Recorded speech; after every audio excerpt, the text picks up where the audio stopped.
Nous avons vu en introduction les différents types de tissus. Maintenant, nous allons enchaîner avec, en développant pour chaque catégorie. Donc, je vous rappelle, on a vu les 4 principaux tissus, types de tissus épithéliaux, conjonctifs, musculaires et nerveux. Donc, on va commencer au premier chapitre par les tissus épithéliaux. Alors, donc, pour chaque catégorie, on va pratiquement faire la même procédure, définition, des exemples, et on va poursuivre. Donc, qu'est-ce qu'un épithélium? Alors, un épithélium est un ensemble de cellules juxtaposées, c'est-à-dire les unes à côté des autres, qui se rejoignent par leurs cellules, par leur membrane, je veux dire. Donc elles sont jointives, donc les unes à côté des autres et reliées entre elles par des membranes continues. Donc généralement, on peut schématiser ainsi la présentation d'un épithélium, qu'on peut trouver par exemple au niveau d'une cavité d'organes, l'estomac ou l'intestin. Donc on fait une coupe transversale et on voit qu'en bordure de ce tissu, de cet organe, à l'intérieur de l'espace creux de l'organe, qu'il y a donc ces épithéliums. Donc,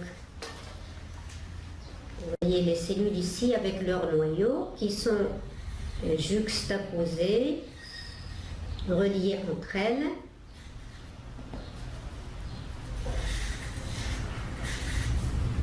Voilà, donc elles sont reliées entre elles et on trouve ici donc une membrane basale. Alors ici vous avez de ce côté-là la lumière de l'organe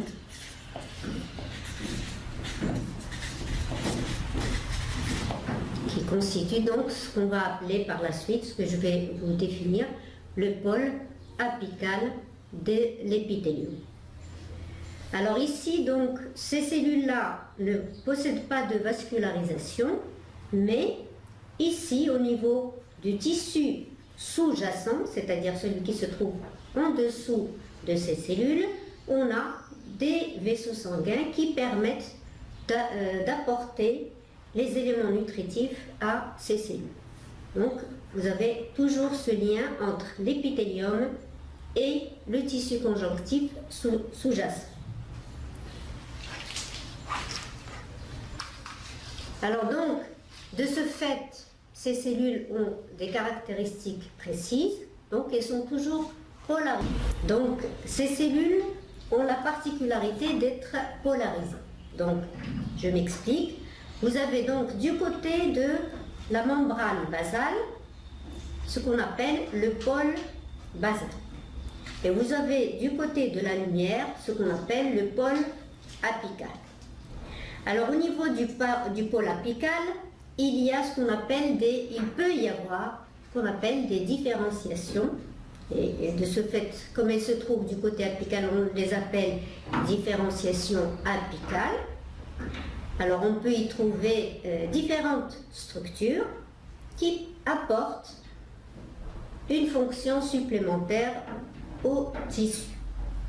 Du côté opposé, donc on a la membrane basale, mais il y a aussi le côté latéral, c'est-à-dire là où se joignent deux cellules qui se trouvent les unes à côté des autres. Donc ça s'appelle le côté latéro-basal. Au niveau de ce côté latéro-basal, ou de ce pôle latéro-basal, il y a ce qu'on appelle des jonctions. Là encore, ce sont des dispositifs qui permettent de renforcer les relations entre les cellules et d'autres cellules, celles qui sont à proximité, et avec la matrice extracellulaire, c'est-à-dire l'environnement du tissu.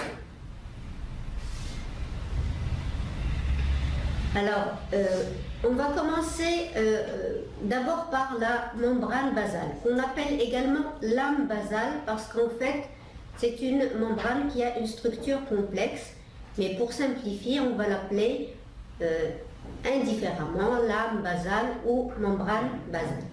Donc, cette lame basale a une épaisseur variable et en général, elle a un rôle dans l'ancrage des cellules au niveau du tissu conjonctif. Alors, ancrage veut dire une fixation forte.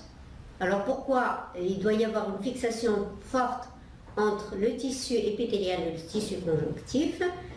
Parce que les cellules épithéliales elles-mêmes n'ont pas de vaisseau sanguin, mais elles doivent recevoir leur nourriture à travers les vaisseaux qui se trouvent dans le tissu conjonctif sous-jacent.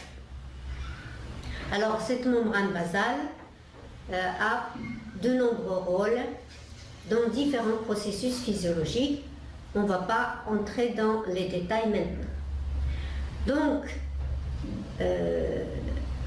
d'après la morphologie et la localisation et aussi la fonction, on va parler de deux grandes catégories de tissus épithéliaux, les épithéliums de revêtement et les épithéliums glandulaires. Alors tout de suite, j'attire votre attention sur les termes. Vous avez revêtement, c'est-à-dire couverture, si vous voulez, et glandulaire, ça veut dire glande, ça veut dire sécrétion. Donc on peut faire la grande distinction entre ces deux groupes. Alors on va commencer donc par les épithéliums de revêtement. Donc ce sont des tissus qui recouvrent la surface externe du corps. C'est l'exemple de la peau qui couvre tout notre corps. Et vous avez également ces tissus qui se trouvent au niveau des cavités internes de l'organisme. Donc ils peuvent être en prolongement avec les voies aériennes, donc avec une ouverture au niveau de la bouche par exemple, pour les voies respiratoires, ou le nez pour les voies respiratoires. Vous avez le tube digestif, les voies urinaires et les voies génitales. On peut également trouver ces épithéliums dans les cavités closes, par exemple dans les cavités cardiovasculaires, c'est-à-dire au niveau du cœur et des vaisseaux, et dans les cavités autour des poumons, pleurales, autour du cœur, péricardique. Alors, je vous rappelle ici que les épithéliums ont une polarité, donc ils reposent par l'intermédiaire de leur membrane basale sur du tissu conjonctif, donc c'est ce qui définit le pôle basal. Ils présentent des différenciations dites apicales au niveau de la lumière, c'est le pôle apical. Alors au niveau du pôle apical, les différenciations sont de plusieurs catégories. Donc, on va parler de chacune d'entre elles en précisant un exemple précis dans notre organisme. Alors, on a le plateau strié.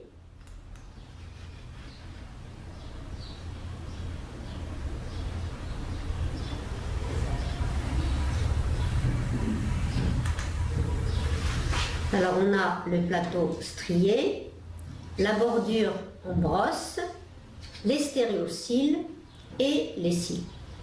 Donc on va définir chaque catégorie de différenciation en donnant un exemple précis.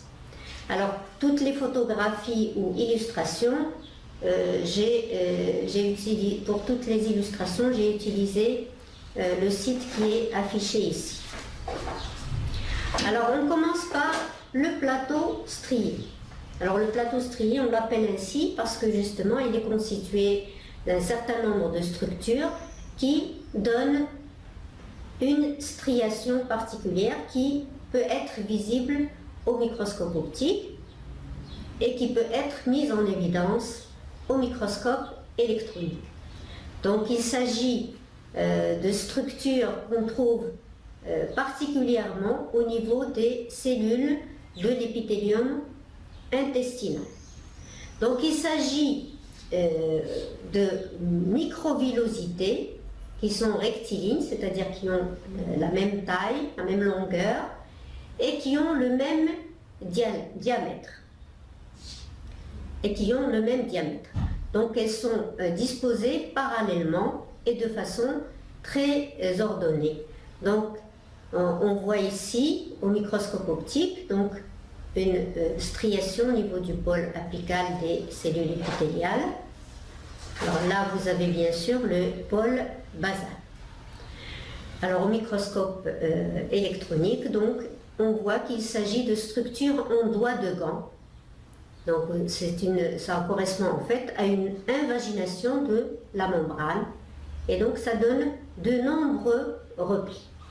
Donc ces nombreux replis permettent en fait d'augmenter la surface d'échange avec le milieu extérieur. Donc on peut relier la présence de ces microvillosités à un rôle important dans les phénomènes d'absorption. Deuxième structure qu'on appelle bordure en brosse. Alors cette structure se trouve au niveau du pôle apical des cellules du tube contourné proximal du rat. Donc vous vous rappelez en introduction, je vous avais donné un atlas à consulter sur internet et donc qui va vous permettre de localiser ces structures et pouvoir donc mémoriser l'exemple que je vous donne ici. Donc qu'est-ce que la bordure en brosse? Ce sont également des microvillosités, mais cette fois-ci, elles ne sont pas bien ordonnées comme dans le cas de plateaux striés. Donc les microvillosités sont plus longues à certains niveaux et elles ne sont pas tout à fait alignées. Donc ça ne donne pas une striation, mais plutôt un aspect en brosse. Mais dans cet exemple aussi, la fonction est à mettre en relation avec l'absorption, comme dans le cas du plateau strié. Troisième exemple, les stéréocils. Alors tout de suite, j'attire votre attention. Vous avez ici cils, mais ce ne sont pas des cils. D'accord? Donc au départ, il faut vous rappeler que ce sont des structures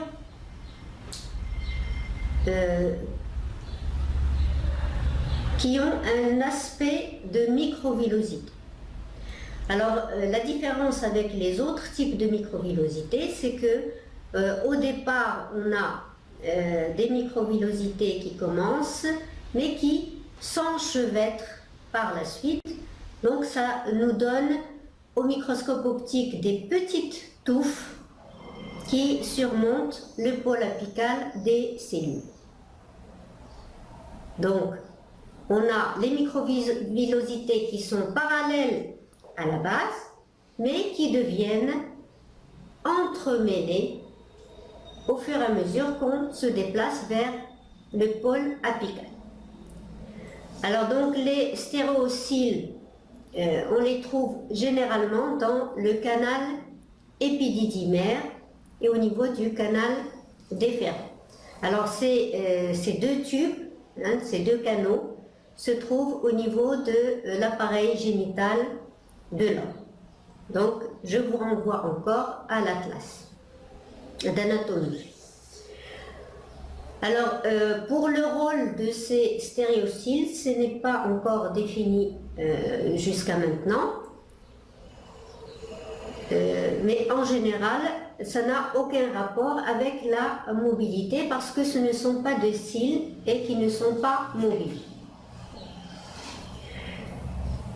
Quatrième structure, quatrième différenciation apicale qu'on peut trouver au niveau des épithéliums, ce sont les cils vibratiles. Alors vibratiles parce qu'ils sont mobiles. Alors les cils, on les trouve dans la plupart des épithéliums des voies respiratoires. Donc, au niveau des poumons, au niveau des bronches, il y a des épithéliums avec des différenciations de type cils. On peut en trouver aussi au niveau des trompes utérines chez la femme. Alors ces cils ont un rôle, comme ils sont mobiles, dans le mouvement des éléments du contenu de la cavité dans lesquels on les trouve. Alors là encore, je vous mets un lien vers un site où vous pouvez observer des photographies des tissus dont je vous ai donné les exemples pour chaque catégorie de différenciation apicale. Donc voilà ce qui concerne le pôle apical. Alors maintenant, comme il y a plusieurs catégories de tissus épithéliaux, on va essayer de les mettre dans différentes catégories. Donc on va faire une petite classification et à chaque fois qu'on doit faire des catégories ou des groupes, on doit bien sûr se baser sur un certain nombre de critères. Alors dans le cas des tissus épithéliaux, la classification se base sur 3 critères. La forme des cellules, le nombre de couches cellulaires et le type de différenciation apicale. Donc en ce qui concerne la forme des cellules, donc on regarde généralement des coupes transversales de tissus épithéliaux et on regarde la forme des cellules, c'est-à-dire la longueur, le rapport entre la longueur et la largeur, et ça nous permet donc de définir un tube cubique dans lequel la largeur est à peu près égale à la longueur, un type pavimenteux où la largeur est prédominante par rapport à la longueur, et le type prismatique dans lequel c'est la longueur qui prédomine par rapport à la largeur.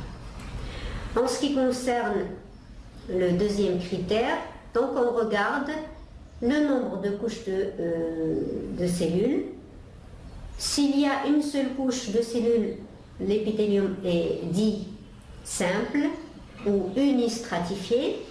S'il est constitué de plusieurs couches, on dit qu'il est stratifié ou pluristratifié. Et il y a un type intermédiaire dans lequel on a une pseudostratification. On reviendra là-dessus avec des exemples précis. En ce qui concerne le type de différenciation apicale, donc, on fait le lien entre le type de différenciation et le rôle attribué dans ce cas-là au tissu. Donc on peut avoir un épithélium d'absorption s'il y a des microvillosités, et on va définir quel type de microvillosité on observe. Une fonction de mouvement lorsqu'il y a présence de cils. Alors donc là vous avez un tableau récapitulatif avec quelques exemples précis. Donc en général on cumule les critères de classification. Donc là vous avez le nombre de couches cellulaires, donc ici, et là vous avez la forme des cellules. Donc ici, dans ce cas-là, ce tissu est appelé épithélium pavimenteux simple. Donc on peut voir sur l'illustration ici, donc le pôle basal en bas et le pôle apical en haut, et on voit donc que les cellules sont plus larges quand on regarde perpendiculairement à la membrane basale, plus large que haute. Alors vous avez des exemples ici avec l'endothélium du capillaire sanguin, donc les petits vaisseaux sanguins en coupe transversale nous montrent au niveau de la lumière un épithélium pavimenteux simple. Alors au niveau de l'alvéole pulmonaire aussi, on a cette catégorie d'épithélium. Alors l'alvéole pulmonaire, c'est un petit sac au bout des bronchioles, au niveau de l'appareil respiratoire. Et à ce niveau-là, quand on fait une coupe transversale, au niveau de la lumière, on voit également un épithélium simple, pavimenteux. Alors, deuxième exemple ici, donc on voit l'aspect des cellules, aussi haute que large, donc même largeur que la longueur. Donc l'épithélium est dit cubique simple parce qu'il y a une seule couche de cellules. Donc ce sont des tissus qu'on peut trouver au niveau des tubules rénaux ou au niveau des canaux biliaires.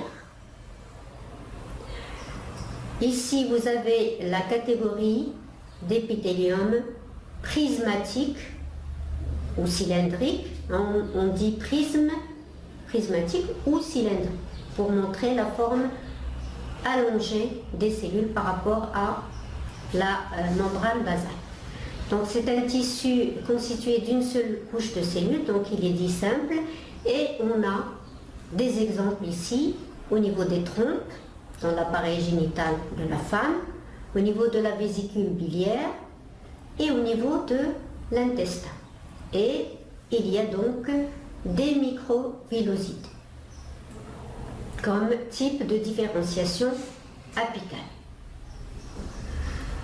Alors vous avez ici un épithélium pavimenteux stratifié. Alors lorsqu'il y a une stratification, ça veut dire qu'il y a plusieurs couches de cellules. On peut voir ici dans cette illustration que les cellules ont différentes formes.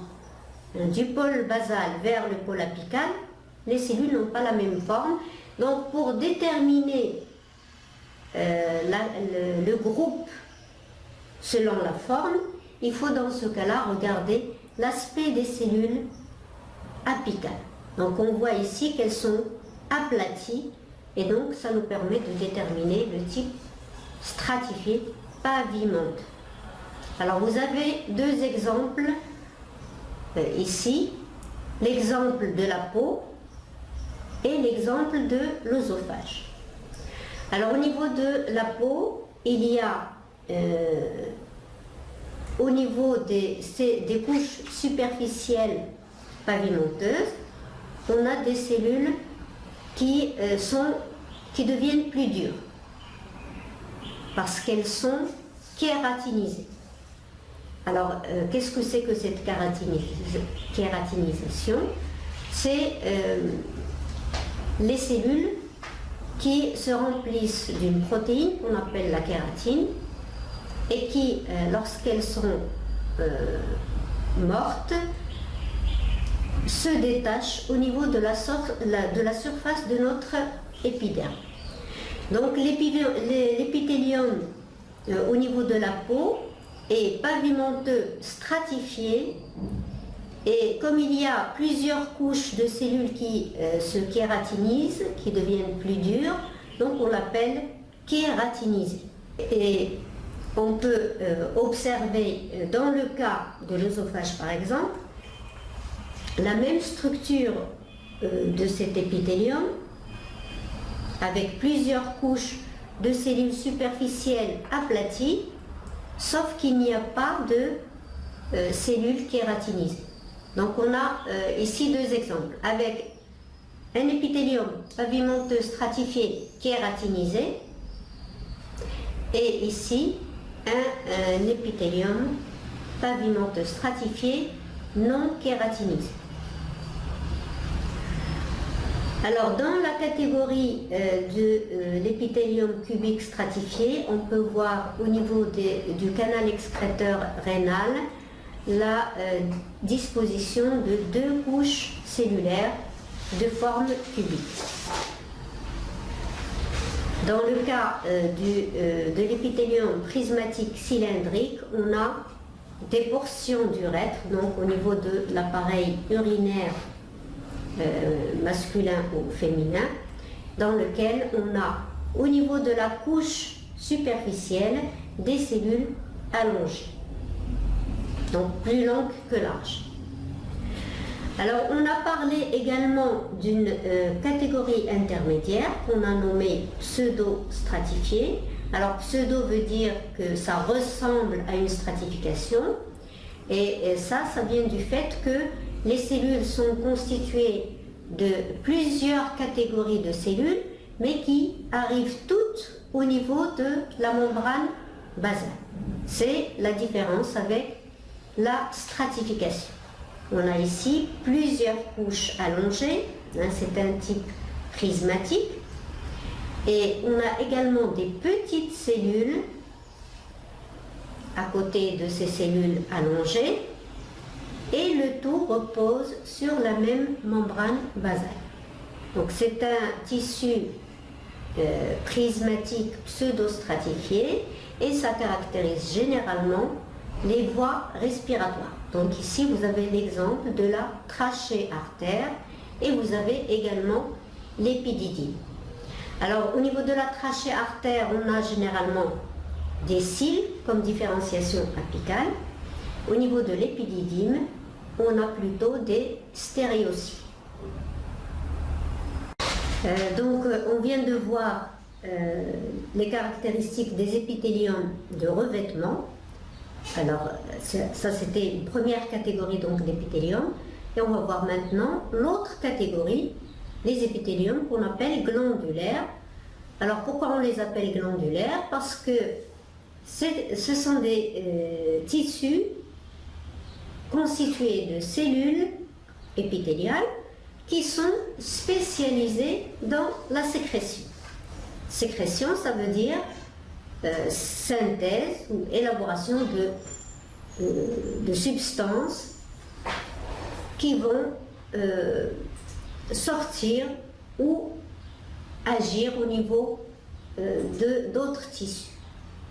Alors ce sont des cellules donc spécialisées dans la sécrétion. Alors je vous ai mis le terme en arabe, phrase, et qui sont généralement groupées en amas, c'est-à-dire en petits groupes de cellules de forme et de volume variés.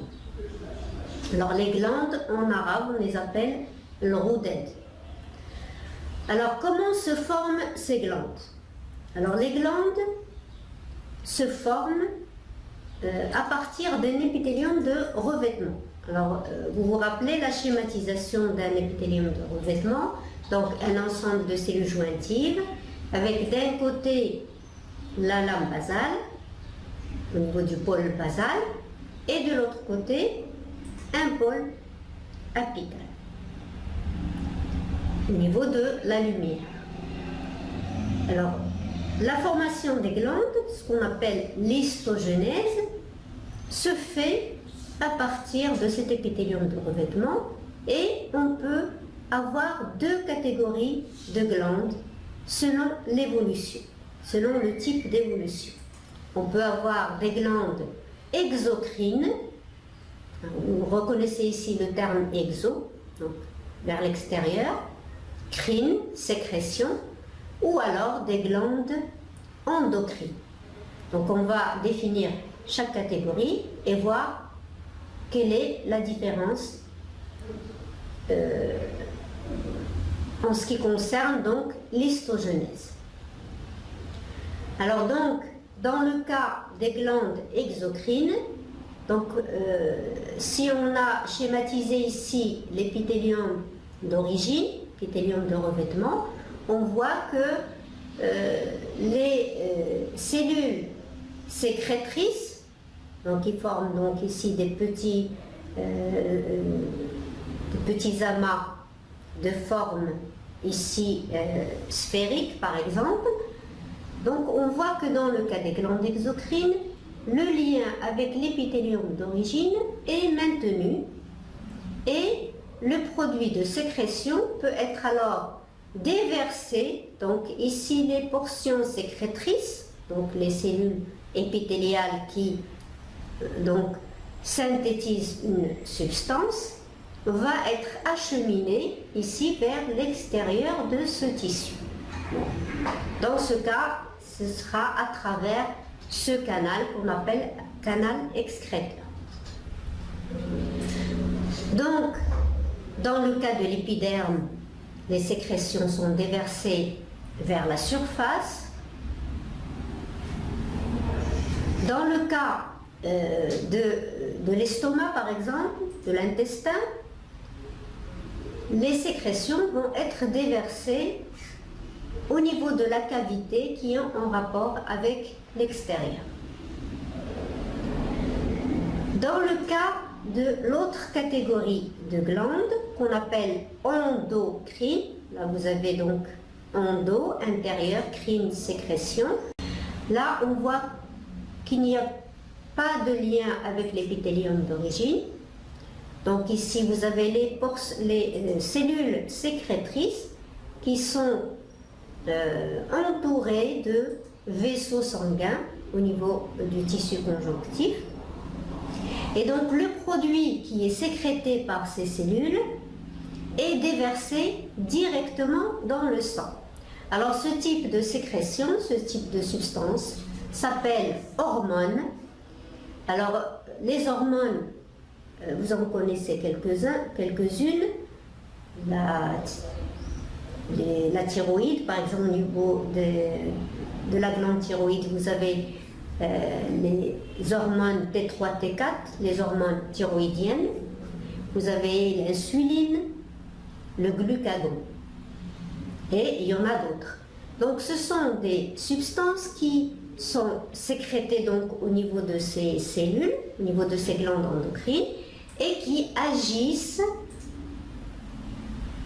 au niveau d'autres organes, donc à distance. Donc c'est pour cela qu'on les appelle des hormones. Alors vous avez également des glandes dans lesquelles il y a les deux modalités de sécrétion, exocrine et endocrine. Donc on va les appeler des glandes mixtes. Et on peut utiliser également le terme amphicrine parce qu'il y a les deux modalités de sécrétion.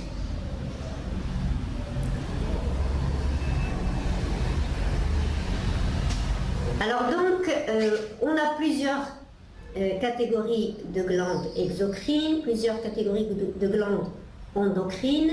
Il y a également des organes dans lesquels il y a les deux types de sécrétion, donc ce sont des glandes amphicrines. On va voir donc comment on peut classer ces différentes glandes. Et bien sûr, pour la classification, on se base sur des critères.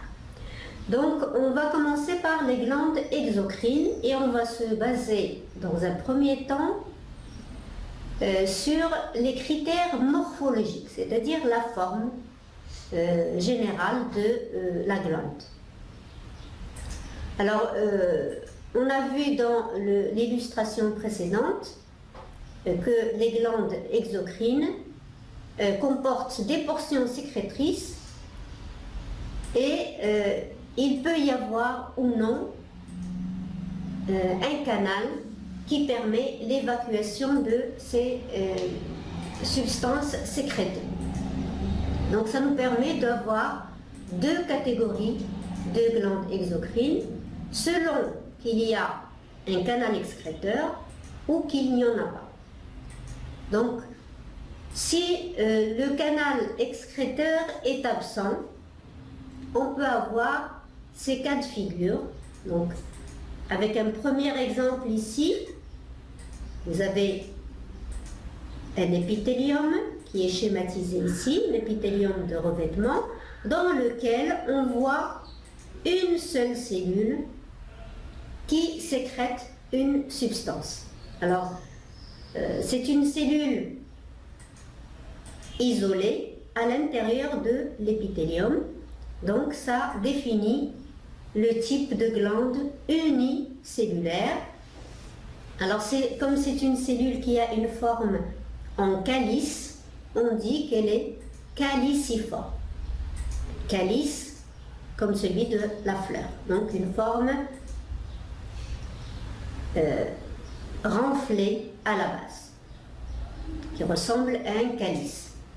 Et comme c'est une cellule qui sécrète du mucus, on dit qu'elle est muqueuse. Donc on peut le voir ici sur cette photographie, au niveau, par exemple, d'un épithélium respiratoire.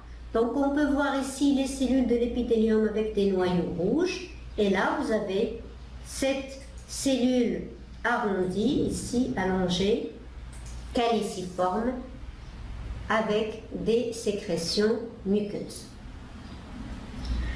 Alors, toujours en absence de canal excréteur, on peut trouver un autre type d'épithélium qui sécrète des substances, qui sécrète des substances. Donc, vous avez ici toujours des cellules épithéliales. Et à côté, vous avez une série de cellules sécrétrices. Donc là, vous avez un exemple au niveau de l'urètre. Donc ça constitue une catégorie de glandes multicellulaires parce qu'on a un ensemble de cellules à l'intérieur de l'épithélium de revêtement qui sécrètent une substance. Alors vous avez ici un autre exemple particulier au niveau de l'estomac. Donc au niveau de l'estomac, vous avez en particulier des sécrétions de suc gastrique qui interviennent donc au niveau de la digestion. Donc on peut avoir un épithélium constitué de cellules donc, juxtaposées, et au niveau du pôle apical de chaque cellule, on a des sécrétions très importantes. Donc c'est un épithélium dit sécrétoire à pôle muqueux fermé, et donc vous avez l'exemple ici au niveau de l'estomac.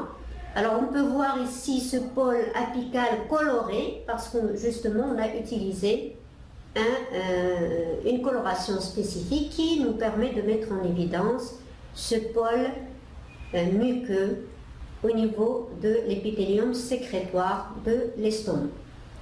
Donc, je récapitule. En cas d'absence de canal excréteur, on peut avoir des cellules isolées à l'intérieur de l'épithélium de revêtement qui sécrètent une substance, ou alors un petit ensemble de cellules qui sécrètent une substance, sans l'intermédiaire d'un canal excréteur. Par contre, s'il y a un canal excréteur, on a une autre classification qui doit entrer en jeu selon la forme de ce canal excréteur et selon la forme des portions sécrétrices. Donc, vous avez toujours des critères morphologiques sur lesquels on se base pour la classification de ces glandes exocrines.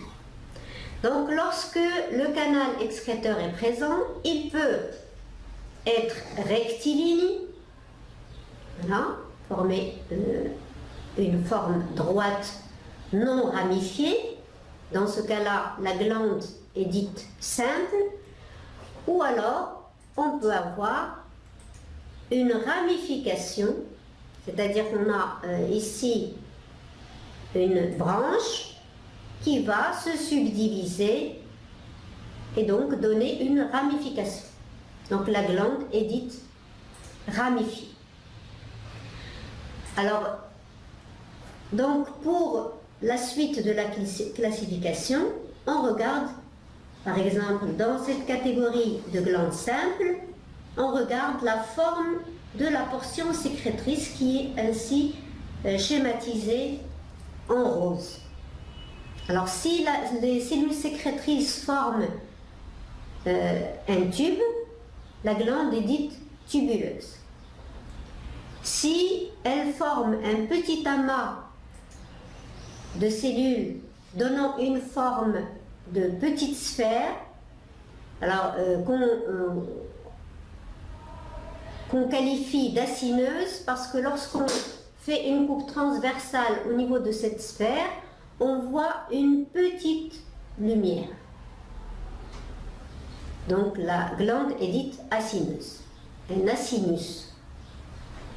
Si les cellules sécrétrices, comme dans le cas ici, forment une petite sphère plus grande et qui montre en coupe transversale une grande lumière, on a le type alvéolaire. Donc ici, cette structure est une alvéole et on a donc la glande qui est dite alvéolaire.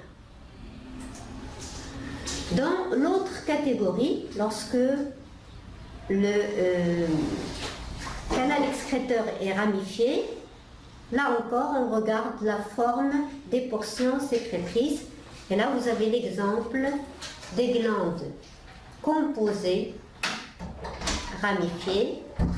Au niveau des glandes mammaires par exemple, c'est ce type de glande exocrine qu'on peut trouver. Alors, toujours dans la classification, maintenant il y a une autre classification en fonction du mode d'excrétion. Alors on a parlé de sécrétion, maintenant on parle d'excrétion, c'est-à-dire le transport de la substance sécrétée après vers l'extérieur. Donc dans cette première catégorie de glandes, donc on peut se rendre compte d'après l'illustration du mode d'excrétion qui est schématisé. Alors on reconnaît ici la membrane basale de la cellule épithéliale. On reconnaît ici les structures spécifiques d'une cellule. Alors avec noyau, réticulum endoplasmique, granuleux, appareil de Golgi. On peut constater ici que la substance sécrétée, qui est illustrée en rouge, forme des petites vésicules qui sont transportées vers l'extérieur de la cellule, donc ici vers le pôle apical de la cellule, de façon continue par phénomène d'exocytose. Donc la glande est dite, dans ces cas-là, une glande mérocrine, c'est-à-dire une sécrétion continue, une excrétion continue par exocytose. Alors l'exemple type, c'est la glande mammaire. Deuxième situation, on peut voir ici cette cellule épithéliale qui sécrète une substance qui est schématisée ici en orange. Alors la substance sécrétée s'accumule à l'intérieur de la cellule de façon continue et finalement la cellule se remplit de cette substance et éclate en libérant son contenu vers l'extérieur. Donc dans cette situation de glande dite holocrine, la cellule donc se charge du produit de sécrétion et se désintègre entièrement C'est le cas, par exemple, de la glande sébacée, donc une glande qui sécrète des matières grasses qui peuvent s'accumuler, par exemple, au niveau de notre peau sous forme de boutons. Donc, glande holocrine. Troisième catégorie, dans laquelle on peut voir ici que la substance sécrétée est libérée en libérant ou en détachant en même temps la membrane apicale de la cellule épithéliale. Donc la glande est dite apocrine. Donc ici vous avez le terme rappelé ici qui rappelle le pôle apical. Donc glande apocrine. Alors le produit de sécrétion est donc éliminé en entraînant le pôle apical de la cellule. Alors par opposition au mode d'excrétion mérocrine qui est continue, ici on a une excrétion qui est discontinue parce que la cellule épithéliale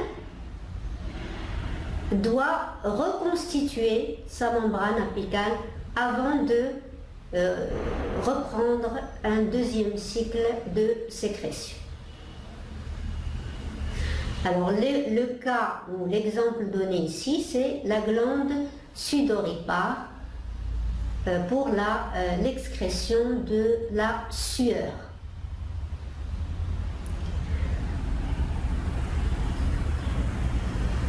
Alors, toujours dans la classification des glandes exocrines, on a un autre critère de classification qui se base sur la nature du produit de sécrétion.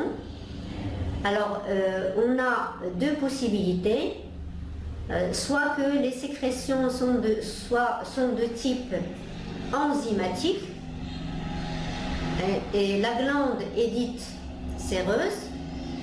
Alors, c'est le cas donné en exemple, c'est le pancréas exocrine. Soit la substance sécrétée est constituée de mucus, et dans ce cas-là, la glande est dite muqueuse. Alors l'exemple donné ici, c'est la glande salivaire, donc pour l'excrétion de la salive. Alors vous avez également des organes ou des glandes dans lesquelles il y a deux portions sécrétrices. Les unes peuvent sécréter des enzymes, les autres du mucus, et dans ce cas-là, on parle de glandes mixtes ou de glandes séromuqueuses. Là, on voit les deux mots qui sont associés, séreuse et muqueuse. On peut également dire mucoséreuse.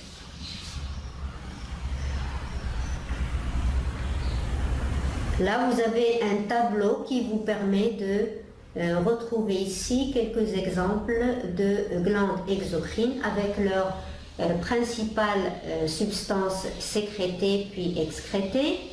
Donc ici, la glande sudoripare avec comme sécrétion la sueur. Vous savez qu'on a plusieurs glandes sudoripares dans certaines parties de notre organisme. Donc là, je vous mets le terme en arabe pour sueur.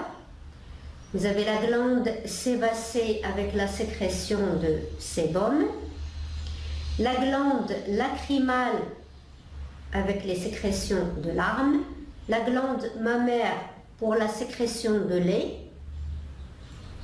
la glande salivaire pour la sécrétion de salive, le foie exocrine, donc je précise ici exocrine parce qu'il s'agit d'une glande mixte, donc il y a le foie exocrine et le foie endocrine. Le foie exocrine sécrète principalement la bile. Vous avez l'estomac avec la sécrétion de suc gastrique et vous avez le pancréas exocrine avec la sécrétion de suc pancréatique. Alors maintenant, en ce qui concerne les glandes endocrines, donc pour la classification, c'est plus simple, on se base sur des critères morphologiques. On a deux principales catégories. La première catégorie qui est typique de la glande thyroïde, on en a déjà parlé tout à l'heure, avec les sécrétions d'hormones T3, T4. Alors, donc, un critère morphologique typique, les cellules sécrétrices qui sont ici schématisées en rose, sécrètent une substance qui se déverse ici au centre de cette structure vésiculaire qu'on appelle follicule. Donc ça donne le nom à la structure dans la classification. Donc structure vésiculaire ou folliculaire. Donc propre à la thyroïde. En ce qui concerne le deuxième exemple de glande endocrine classée en fonction des critères morphologiques, on a cette structure de cellules alignées, soit en cordon, soit en petit amas de cellules. Donc on parle de travées, donc des structures qui ressemblent à un alignement de cellules ou à des formations en petites îles. Alors, île veut dire jazira et îlot donc plus petit. Donc on parle de structure trabéculaire. Alors exemple, la glande surrénale qu'on trouve au-dessus des reins. Alors je vous ai mis dans ce tableau quelques exemples de glandes endocrines qu'on trouve dans notre organisme avec les hormones correspondantes. Au niveau de la glande thyroïde, on a les hormones thyroïdiennes, T3, T4, et également la calcitonine. Au niveau de la glande surrénale, on a sécrétion d'adrénaline, noradrénaline et des androgènes. Au niveau du pancréas endocrine, on a sécrétion de l'insuline et du glucagon. Alors ce sont les hormones qui interviennent dans la régulation du taux de glucose dans le sang, qu'on appelle glycémie. Au niveau de l'ovaire, sécrétion des hormones de type œstrogène et progestérone. Et au niveau du testicule, sécrétion de la testostérone. Alors, dans ce tableau, je vous ai mis les principaux exemples d'épithélium qu'on peut trouver dans notre organisme. Donc, c'est une récapitulation de tout ce qui concerne les tissus épithéliaux, de revêtement ou glandulaires. Alors, ici, vous retrouvez les critères qui nous ont servi à la classification. Donc, la forme des cellules, le nombre de couches de cellules et le type de différenciation apicale.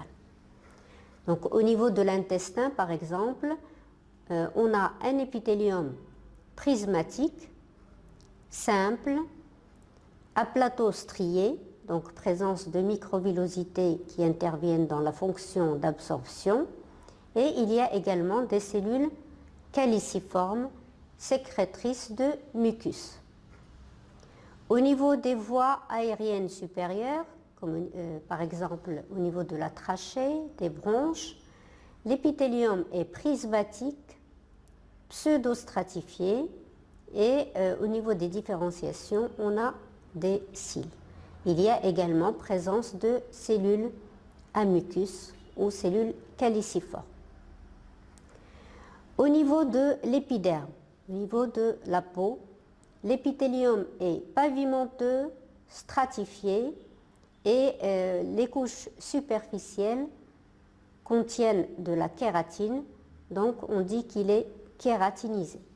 Donc ça c'est à mettre avec, en relation avec la fonction de protection contre les chocs, puisque la peau se durcit grâce à cette kératine. Au niveau de l'œsophage, on a le même type d'épithélium, donc pavimenteux stratifié, sauf qu'il n'y a pas de kératine.